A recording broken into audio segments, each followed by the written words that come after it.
Hi everyone, welcome to episode 2 of Navigating Life with Mary. I'd like to say a big thank you to those who listened to my first episode Turning Point in Spotify and YouTube and connected with me through Instagram, Facebook, and TikTok. It's really nice to hear from you guys, so I hope you keep it coming and follow me on those on my social media so that we can engage and have meaningful conversations as well. So, finding your voice is a topic that is very personal to me. As an introvert, I find it very difficult to engage in conversations that has more than two audiences. Suddenly I can't breathe properly and I forget the questions, feedback, or comments that I wanted to ask and share. During meetings that includes all the higher management, I find myself tucked in a corner, taking notes, praying I won't be called, and wishing for the meeting to be over. Sounds familiar? Well, you are not alone. But there are dangers to not being able to voice out and articulate your thoughts properly. There are fears that I surely needed to overcome. In our culture, here in the Philippines, when you talk too much or participate too much, you will be called Bibo or super active. When you don't participate, it will make you look bad as well. So what I realized is that whether you say something or you don't, people will have their own impression of you. So might as well find your voice and share it to the world because you'll never know who needs to hear it. And when you don't share it, when it was absolutely necessary, I'd like to quote what Lolita Goss said. When there is an ongoing crisis of truth, the only thing worse than the noise of the ignorant is the silence of the brilliant. In short, we become silent enablers when we can do something to positively influence the situation we are in and challenge a solution for the better.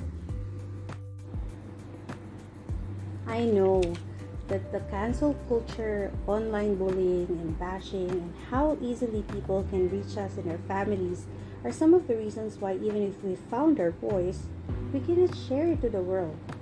But I learned from a great mentor and experiences ways on how to find your voice and how to share it. So first, you need to prepare for the meeting or the forum at least 30 minutes so that you can ask yourself these questions. Number 1, why are you invited in that meeting? Why do you think you are invited in that meeting, forum, online, group, and why are you choosing to attend?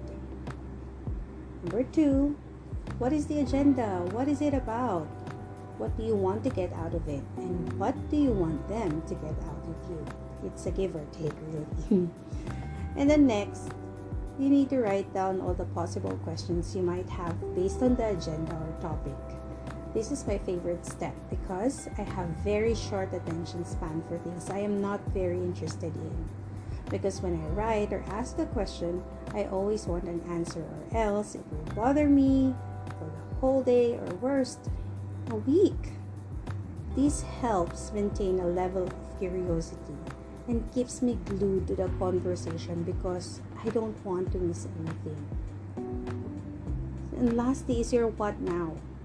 Now that you are equipped by facts, you will realize that some of the questions you have listed have been answered already, and there are some that might be answered but wasn't clear to you, and questions that weren't asked at all or answered at all. This is the time that you need to find your voice. Find your courage and ask for clarity and answers.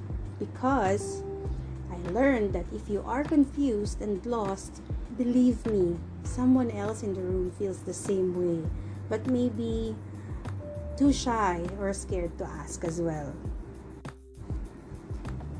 So, the question is, how will I ask without sounding like I'm questioning what the other person said or sounding rude and arrogant, especially through email, commenting in social media, and chat where you are prone to be misunderstood? there is a technique that I learned from another brilliant mentor and friend, Tina Pagliarme. It's called dumb it down. So, dumbing it down sets a premise that you might not be an expert on the subject, but you are willing to understand so that you can do it properly. And an example would be, can you dumb it down for me a bit and walk me through on how to do this? Explain to me or explain to me the intent of blah blah blah, etc. Something like that. And because I got used to doing things on my own, I had a difficult time when I had a role that requires the help of different departments to do my job properly. This technique helped and saved me a lot of times. And that's how you find your voice, knowing that you and your opinion matters. When you find that you are wrong, it will be quicker to accept that and move forward instead of always thinking what would have changed if only you spoke up when it was necessary. I hope this episode helps you as it helped me and still helping you. I would love to hear your thoughts and experiences. So please connect with me through Instagram, Facebook, TikTok, and YouTube. Just search for Navigating Life with Mary. See you next week. And thanks for listening. Stay safe. Bye.